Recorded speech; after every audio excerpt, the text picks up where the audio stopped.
안녕하세요. 김영로TV의 김영로입니다. 오늘은 오늘의 소사를 살펴보니까 가장 눈에 띄는 것이 푸에블로 피랍 사건입니다. 푸에블로 피랍 사건은 1968년 1월 23일, 바로 오늘이죠. 미 해군 소속 장차람 USS 푸에블로호가 우리나라 동해 공해상에서 북해군에 의해서 납포되어 83명의 미 해군 승무원들이 11개월이나 붙잡혀 있다가 풀려난 사건입니다. 1968년 1월 23일이면 1.1 사태가 벌어지고 침투공비를 국영합동수색대가 토벌하던 시기와 겹치는 것이죠. 이것은 그 미 해군 역사상 외국 군대에게 자국의 군함이 피랍당한 것의 그 첫 번째 사례라고 합니다. 그리고 푸에블로호는 아직도 납포 상태에 있는 유일한 미 해군 선박이죠. 납포된 뒤에 줄곧 그 원산항에 계류되어 있다가 이 푸에블로호는 1998년경에 대동강변으로 옮겨진 후에 전시가 되었습니다. 글쎄요, 원산 앞바다에 있는 거를 어떻게 대동강으로 옮겼을까요?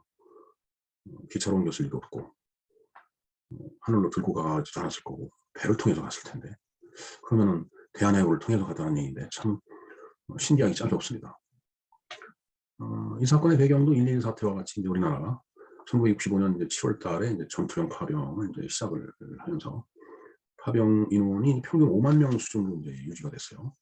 미국이 이제 경제 지원을 막 이제 우리나라에게 해주고 파병을 함으로써 이제 우리나라는 베트남 특수를 누렸죠. 우리나라 그 경제가 이륙을 하는데 참 도움이 됐던 그 이제 사건입니다. 사실 전쟁이긴 하지만 국군 전력이 악화되었다고 판단한 이제 북한이 동네 여러 정세가 자신들에게 유리하게 이제 흐른다고 판단하고 아주 좋은 기회라고 이제 봤겠죠.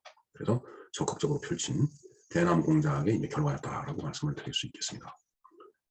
비무장지대에서 이제 도발을 한 일이라든가, 그다음에 어선들을 납치하는 일, 칼기를 납북하는 일, 또 우리나라 해군 56함 침몰 사건, 1.1 사태, 당시에 그 대남 도발 사건들은 우리나라 국민을 정말 아주 불안하게 만들었죠. 하여튼 이 푸에블로호는 미 해군 소속의 함정으로 첩보 수집으로 해서 이제 화물선을 개량해서 만든 배라고 합니다. 1954년에 사실 이제 퇴역을 했는데 그걸 사용하지 않고 있다가 방치해 놓고 있다가 한 10년도 좀 더 지난 다음에 1966년에 개조를 해서 첩보 수집 임무에 활용하고자 미국 해군이 이제 인수를 한 거죠. 그래서 이제 작전을 위해서 이제 출항을 했던 겁니다. 그게. 그렇게 첩보 수집 활동을 하다가 북한 함정에 이제 지원을 받고 세 척이 그 이제 무장 초계정과 2대 미극기가 도착을 해서 푸에블로호를 이제 포위를 했던 거죠. 그때 당시에. 하여튼 이 사건이 발생을 하자 이제 미국은 일본에서 월남으로 이제 그 항해를 하는 핵항공모함 엔터프라이즈호가 세 척의 구축함의 그 진로를 변경시켜서 무장 함정을 모두 원산만 앞바다에 대기를 시켰습니다. 이게 이제 25일 한 이틀 정도 지난 다음이네요. 미 해공군의 예비역 14,000여 명에게 이제 긴급 동원령을 내렸습니다. 전쟁을 이제 하게 되는 초입기에 들어간 거죠. 전투기를 비롯해서 그 항공기 370여 대 다 출동 태세를 갖추고, 국내 기지에서 이제 2대 전투기 비행 대대가 급파하고, 그럼 이제 군사적인 그 조치를 이제 미국이 취해 나갔습니다.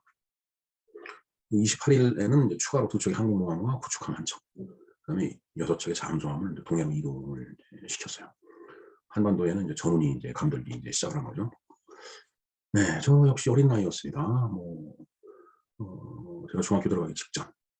또 어떤 친구가 댓글에다가 이제 그렇게 달았더라고요.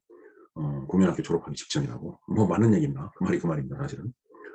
어린 나이였지만은 저 당시 상황이 생생히 기억이 납니다, 지금까지도. 원산 앞바다에 그냥 그 함정이 쭉 대기하고 있던 그 사진이 이제 신문에 이제 올라오고, 하여튼 그 기억이 어렴풋이 납니다, 지금. 지금도 마찬가지지만은 이제 미국하고 그 당시 소련이입니다. 지금은 러시아로 이제 바뀌었죠. 그다음에 이제 한국 정부, 북한, 이게 여기다가 이제 중국과 일본까지 포함하면 육자회담이니 이런 얘기 하는데, 이 6개 나라가 모여갖고 서로 자기네들이 이해관계와 안보를 놓고 얘기를 하다 보면 협상이 쉽지가 않습니다. 대화로 푼다 말은 좋지만은 말이 말로 이렇게 쉽게 풀리면 얼마나 좋겠어요. 어찌됐든 그때 당시에 1월 30일에 월맹군이죠. 베트남전이 한참 진행되고 있었던 때니까 구정공세 1월 30일이면 이제 구정이 돼가죠. 올해는 2월 1일이 이제 구정인데, 그 구정공세를 펼치면서 이제 베트남 전쟁에서 전세가 이제 불리하게 돌아간 거예요, 미국이. 그러니까 이제 미국은 한반도에서 또 다른 전쟁을 또 수행할 수가 없다고 판단을 했겠죠. 하여튼 그 때문에 미국은 북한에 대해서 군사적인 대응을 포기하고 판문점에서 이제 북한과 비밀 협상을 이제 하게 된 것입니다. 그 결과 이제 사건 발생 후 12개월이 지난 1968년 12월 23일 크리스마스 전전날이네요. 그 판문점 돌아오지 않는 다리가 있죠.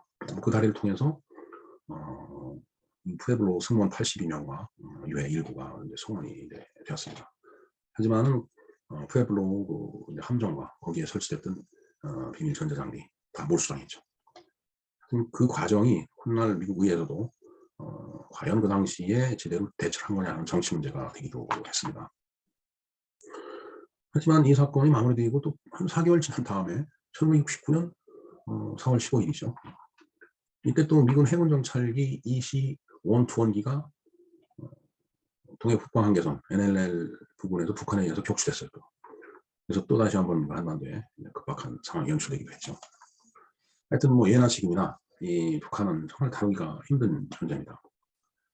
그 브링크맨십이라고 하죠. 그러니까 절벽 끝에 서갖고 나 죽을 테니까 네 마음대로 하라. 뭐 이제 이런 식으로 그 벼랑 끝 전술이라고 하죠. 말로 정말 다루기 힘든 존재가 북한입니다. 하여튼 그래서 훗날 판문점 공공경비구역이죠. JSA, 조인트 세이프티 에어리어인가요?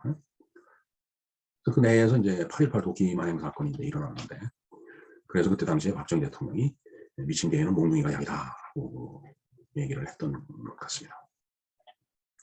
이건 이제 푸에블로의 그 푸에블로의 의미가 뭔가 했는데, 언젠가 그 제가 미국 출장을 가서 출장길에 보니까 이 푸에블로는 미국 콜로라도주에 있는 도시 이름이더라고요. 글쎄요, 저 푸에블로 말 자체로 봐서 이제 멕시코 쪽 스페인어가 어원일 것 같은데, 하여튼 그 배의 이름을 푸에블로 지은 건 이 도시명과 어떤 상관관계가 있는 모양입니다. 어찌됐든 그 푸에블로는 아직도 대동강변에 이렇게 이제 전시가 돼 있는데, 참 미국 입장에서 보면 정말 불편하고 불쾌한 그 현실이죠. 네, 이상 오늘에 얽힌 이제 소사 중에 푸에블로 피랍 사건을 알아보았습니다. 정말 뭐 수십 년이 이제 지났지만 정말 국가 안보라는 부분에서 우리가 무엇을 어떻게 생각해야 될지 다시 한번 우리의 어떤 정신 자세, 마음가짐을 돌이켜 볼 수 있는 그런 기회가 되는 그런 날이라고 저는 생각을 합니다. 다들 소위